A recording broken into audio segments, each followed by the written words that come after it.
ये 32 सेवा अपराध हैं, इनसे बचना चाहिए। पहला है सवारी पे चढ़ करके भगवान के दर्शन करने जाना। अगर आप जा भी रहे हैं तो कम से कम 100 कदम पैदल चलें, इतनी दूर वाहन खड़ा कर दो और नंगे पैर वहां से जा। खड़ाऊं या पादुका पहनकर भगवान के मंदिर में दर्शन के लिए जाना यह अपराध है। हमें तो यही प्रार्थना करनी है कि सीढ़ियों के नीचे तो उतार दो जूता चप्पल। कुछ लोग तो ऐसे हैं कि टोके ना तो जूता चप्पल पहन के ही दर्शन कर ले, इतने सुकुमार तत्व हैं। कई ऐसे भगवान के मंदिर में सवारी में चढ़ करके जाना या खड़ाऊं पादुका पहन करके जाना, यह निषेध है, यह अपराध है। दूसरा, रथ यात्रा, जन्माष्टमी, राधाष्टमी, रामनवमी अगर आप नहीं कर सकते, आप में सामर्थ्य नहीं, तो जहां उत्सव हो रहा हो वहां सम्मिलित हो जाना चाहिए। ये भागवतिक महान उत्सव हैं भगवान के प्रादुर्भाव के, उनमें सम्मिलित हो जाना चाहिए। अगर ऐसा नहीं तो यह भी अपराध के अंतर्गत आता है। तीसरा, भगवान के श्री विग्रह के दर्शन हुए पर आपने प्रणाम नहीं किया। जैसे ऐसे जहां हो इतना जरूर करो, चाहे जिस भगवान के हो, इसमें अनन्यता नहीं है। जैसे परिक्रमा लगाते थे, हनुमान जी की आरती हो रही, जय राधा वल्लभ लाल की, 1 मिनट रुके, उनकी आरती हो रही, महाभागवत है, सब संतों को प्रणाम करते हो, हनुमान जी को प्रणाम नहीं करोगे? हनुमान जी महाभागवत, उनको प्रणाम करने में तुम्हारी निष्ठा बदल जाएगी क्या? जय राधा वल्लभ लाल की आरती हो रही, उसी में दर्शन मेरे प्रभु इस रूप में विराजमान। तो जो भी देवालय, जो भी मंदिर, अगर हमारी दृष्टि में गए तो ऐसे प्रणाम, उनसे बढ़कर थोड़ी हो। सब में हमारे प्रभु सर्वान वस्तुतया निरीक्ष परम स्वाराध्य बुद्धिर्मम। प्रभु के श्री मूर्ति के दर्शन करके प्रणाम न करना या जूठे मुंह अपवित्र अवस्था में प्रभु के दर्शन करने जाना। पवित्रता अगर नहीं रहेगी ना तो बुद्धि भ्रष्ट होती रहेगी, पक्का समझ लो। पवित्रता की बहुत जरूरत है। आजकल प्रायः पवित्रता का ज्ञान नहीं रखते हैं। अशुचि अवस्था में दर्शन करना। अगला, एक हाथ से प्रणाम करना भगवान को। जैसे श्री विग्रह भगवान का है, भगवान और संतों गुरुजनों के सामने तो ऐसे, हमको तो ऐसे ऐसे ठीक है। ये राजकीय विभाग में चलता है, भगवत विभाग में ऐसे चलता है। कर जोड़ करके भगवान को, गुरुदेव को, संतों को ऐसे हाथ जोड़कर, एक हाथ से भगवान को ऐसे नहीं किया जाता, प्रभु को ऐसे नहीं किया जाता। प्रभु के श्री विग्रह के सामने एक हाथ से प्रणाम करना या गुरु जी को, इतने सत्संग नहीं ना, तो प्रायः आजकल के बच्चे प्रियता में दाहिने हाथ में मोबाइल होता है, बाएं हाथ से ऐसे करते हैं। रोज हमें होता है, हमें रोज होता है। और बाएं हाथ से जानते हो किसको किया जाता है? शत्रु को। जब किसी राजा के हाथ संधि कराने या गुप्तचर या दूत ऐसे, तो अब उस राजा को तो करना ही पड़ेगा, तो बाएं हाथ से करता था। तो वो समझ जाते थे शत्रु पक्ष का है, और वो वीर इतना कि गर्दन उतरा सकता है लेकिन दाहिने हाथ से सलूट नहीं कर सकता, क्योंकि शत्रु पक्ष का है तो बाएं हाथ से करेगा। एक हाथ से प्रणाम करना या बाएं हाथ से प्रणाम करना। आप सत्संग नहीं तो बेचारे नहीं जानते हैं। राधा राधा नहीं बोलेंगे, राधा राधा बोलो, तुम्हारी वाणी पवित्र, तुम्हारा जीवन पवित्र। हमें बहुत सुख मिलता है जब कोई रास्ते में जैसे राधा राधा तो हम खड़े हो जाते हैं। राधा राधा राधा, आपका भी मंगल, हमारे कानों का भी मंगल, और हमारा हृदय गर्व में भरता है, मेरी महारानी जी का नाम लिया जा रहा है। परिक्रमा करते समय प्रभु के श्री विग्रह के सामने आकर के ना रुक करके प्रणाम करना और ऐसे घूमते रहना, यह भी अपराध है। परिक्रमा, एक परिक्रमा की, सामने आए प्रणाम किया, फिर दूसरी की, फिर सामने आए प्रणाम किया। 4 परिक्रमा अपने प्रभु की होती है, हरिप्रियाजू की 4 परिक्रमा। और प्रभु के श्री विग्रह के सामने पैर पसार करके बैठना।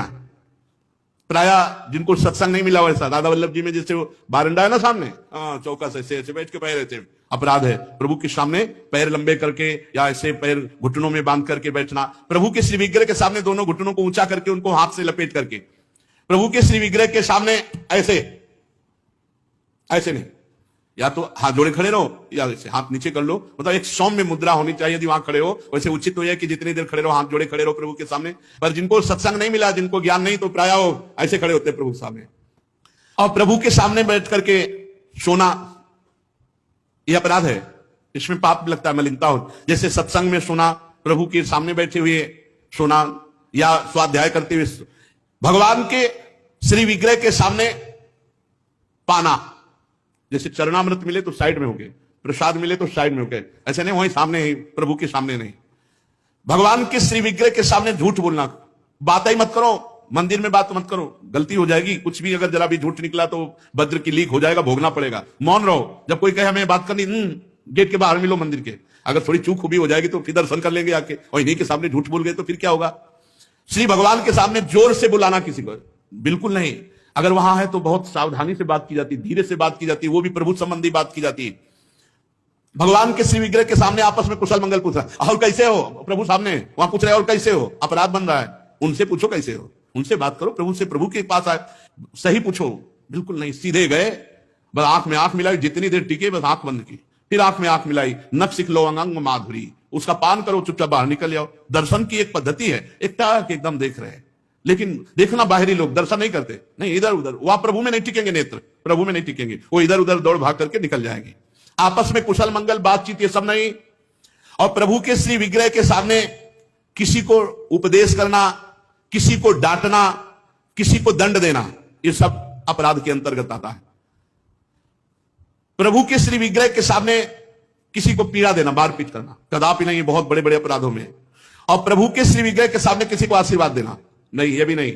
सामने विराजमान है, उन्हीं के आशीर्वाद से सबका आशीर्वाद है। ऐसा नहीं कोई प्रणाम कर रहा है माथे पे हाथ धर, ये सब व्यवहार नहीं। वहां प्रणाम कर, जो प्रणाम करे तुरंत पीठ कर लेनी चाहिए उसकी तरफ, वो प्रणाम उन्हीं को जाए। तो कभी ऐसा प्रणाम न, एकमात्र गुरुदेव। प्रभु के श्री विग्रह के सामने किसी पर अनुग्रह करना यह अपराध है। श्री विग्रह के सामने किसी को साथ देना, कठोर वचन बोलना, निष्ठुर वचन बोलना, और प्रभु के श्री विग्रह के सामने कंबल ओढ़ कर जाना, प्रभु के श्री विग्रह के सामने किसी की निंदा करना, प्रभु के श्री विग्रह के सामने किसी की स्तुति प्रणाम बिल्कुल नहीं करना, प्रभु के श्री विग्रह के सामने अश्लील भाषण बोलना, प्रभु के श्री विग्रह के सामने अधोवायु त्यागना। अच्छा, प्रभु को सामर्थ्य रहते हुए गौड़ उपचार के द्वारा भोग लगाना, जैसे अपने तो हलवा और चाय चल रही सुबह, और ठाकुर जी के लिए चिरौरी रखवा दिए, बहुत ही है, काफी लपटी भाई उसमें प्लास्टिक में, एक कटोरी में भर के रख दी, पानी रख दी, जमाने की वही रखी, और अपना रोज सुबह शाम दोपहर सब नए नए पदार्थ पा रहे हैं। अपराध लगता है। ये मनोरंजन के लिए श्री विग्रह खरीद के मत ले जाना कोई। श्री विग्रह जाने का मतलब है पूरे के पूरे प्रभु आए हैं, सुबह से लेकर शाम तक उनको खवाओ पियाओ, स्नान श्रृंगार सब, ना हो हिम्मत तो छवि खरीद ले, उनके दर्शन करो। श्री विग्रह मत ले जाओ। श्री विग्रह ले जाओ, चाहे गोपाल जी का, चाहे प्रिया प्रीतम जी का, उनकी सेवा करो ऐसे जैसे अपने बच्चे की जाती है। अपना बच्चा अगर नहीं पवाएंगे तो भूखा रहेगा, नहीं स्नान कराएंगे तो वैसे, नहीं सहन कराएंगे तो नहीं सहन करेंगे। बोले हम दर्शन के लिए छवि ले जाओ, श्री विग्रह मत ले जाओ। श्री विग्रह ले जाने का मतलब है कि अष्टयाम सेवा, कम से कम अष्टयाम सेवा में नहीं आप पहुंच पा रहे हैं, पूरी सेवाएं कर पा रहे, तो सुबह मंगला और श्रृंगार और भोग लगा दिया, जाओ। फिर शाम क्या है तो आरती कर दी, फिर भोग लगाया, दूध पिलाया, सहन कराया, इतना तो होना ही चाहिए। अब आप तो खाते हैं अच्छे अच्छे पदार्थ, तो ठाकुर जी के आगे प्लास्टिक में लपटी हुई टॉफी रख दी या चिरौरी रख दी। आपकी सामर्थ्य है, सब अच्छे अच्छे कपड़े पोशाक सब पहना सकते हो, ऐसे ठाकुर जी को ऐसे नहीं। आपके पास सामर्थ्य के अनुसार ठाकुर, वैसे तो जी जान से प्यार करो, बहुत कृपाल ठाकुर है, बहुत कृपाल। आपसे बात करने लगेंगे, आपको मना करेंगे, ये नहीं खाना हमें, ये खाना है, ऐसे। अरे आप आसक्ति करके तो देखो, निहाल कर देंगे। और अभी आप यहां पवा, फिर वो आपको अपने यहां ले जाके पवाएंगे, और ऐसा पवाएंगे कि निहाल हो जाओगे। और प्रभु को भोग लगाए बिना कुछ भी खाना पीना ये ठीक नहीं, अपराध के अंतर्गत आता है। वैष्णव होकर, दीक्षा लेकर, सत्संग सुनकर, ये बात जान करके यदि आप बिना भोग लगाए प्रभु को पाते हैं तो अपराध है। ऋतु में जो फल हो सबसे पहले अपने प्रभु को भोग लगाना चाहिए। इस बात में हमने अपने गुरुदेव भगवान को देखा, बड़ी प्रवीणता। चाहे वो सहतूत हो, चाहे बेर हो, जो ऋतु का फल है श्री जी को जरूर पवाएंगे। और पवाने का पहला कि आप चख के देखेंगे, बेर या जो भी पहला चख के देखेंगे, अगर अनुकूल है तो हाथ धोया, आचमन किया, फिर श्री जी को दूसरे फल। नहीं तो ऐसे भोग नहीं लगाते, पहले जैसे कुछ भी बनेगा तो पहले स्वयं चखेंगे फिर भोग लगाएंगे। और ये बाहर नहीं चलेगा, बाहर तो कहते झूठा कर दिया प्रभु को क्या पवाओगे, लेकिन अपने यहां अपने भाव हैं, भावोत्सवेन भजताम रस काम धेनु।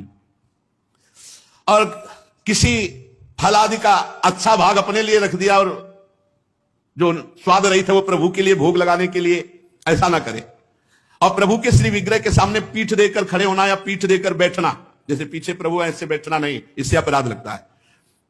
गुरुदेव की अभ्यर्थना ना करना, गुरुदेव से कुशल प्रश्न ना करना, गुरुदेव की स्तुति ना करना, यह अपराध है। अपने मुख से अपनी प्रशंसा करना यह अपराध है।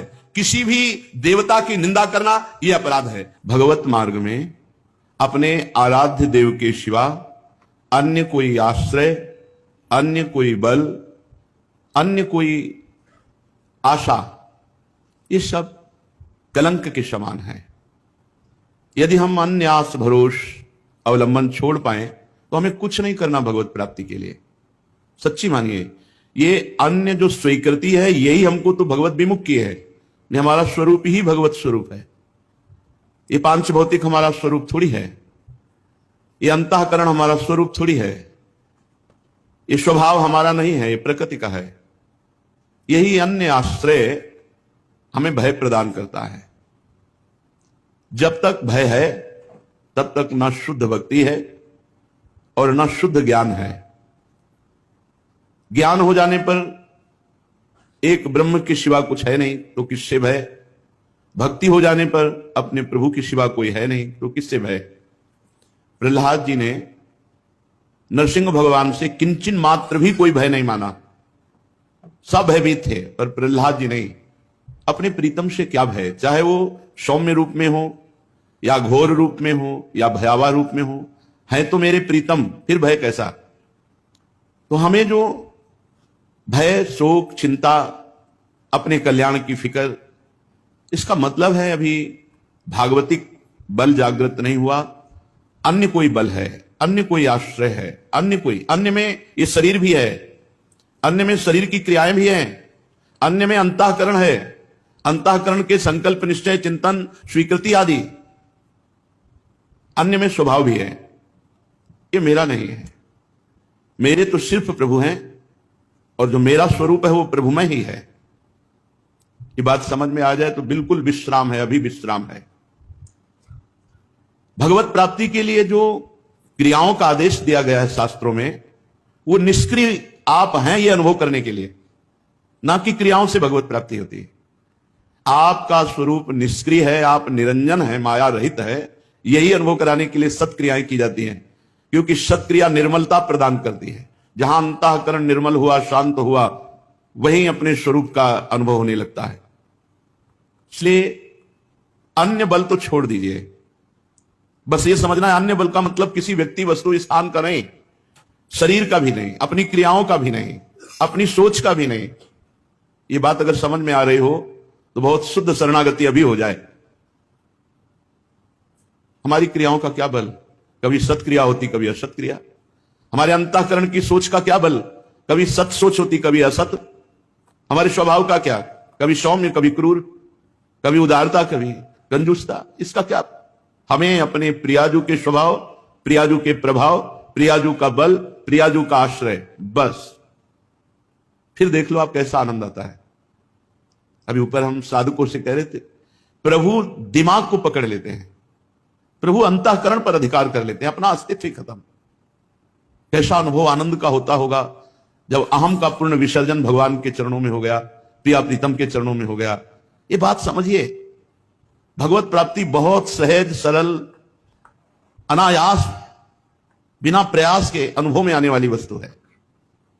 हमारे को लगता है बहुत प्रयास करके भगवत प्राप्ति कर लेंगे तो उसमें हमारा शारीरिक बल, बौद्धिक बल, क्रिया बल, इनकी पहुंच नहीं है परमात्मा तक। इनकी पहुंच, ये सब असत है। असत से की हुई क्रियाएं ये सत परमात्मा में प्रतिष्ठित नहीं कर सकती, तो इनसे उदासीन नहीं होना, ये करना है, पर बल प्रियाजू का। हमारा जितना भी मंगल होगा वो हमारे आराध्य देव से होगा। शरीर बिना क्रिया के नहीं रह सकता, इसलिए सत्क्रियाएं कर रहे हैं। इनका कोई हमें फल या इनकी कोई फलवृत्ति की आकांक्षा ऐसी नहीं है। श्रीपाद प्रबोधानंद जी महाराज इसी भाव को लेके कह रहे हैं, हरि भक्ति महम न कामये मम मुक्ति प्रतिभाति सुक्तिवत नयने न निपीय राधिका रति कुंजई रति मंजुलम वनम। बहुत समझने वाली बात है। मुझे हरि भक्ति की भी कामना नहीं, हरि भक्ति महम न कामये, मुझे भगवान की भक्ति की भी कामना नहीं। मम मुक्ति ही प्रतिभाति सुक्तिवत, मुझे मोक्ष तो सीपी की तरह दिखाई दे रहा है, कुछ नहीं है, कोई सुख नहीं है। लो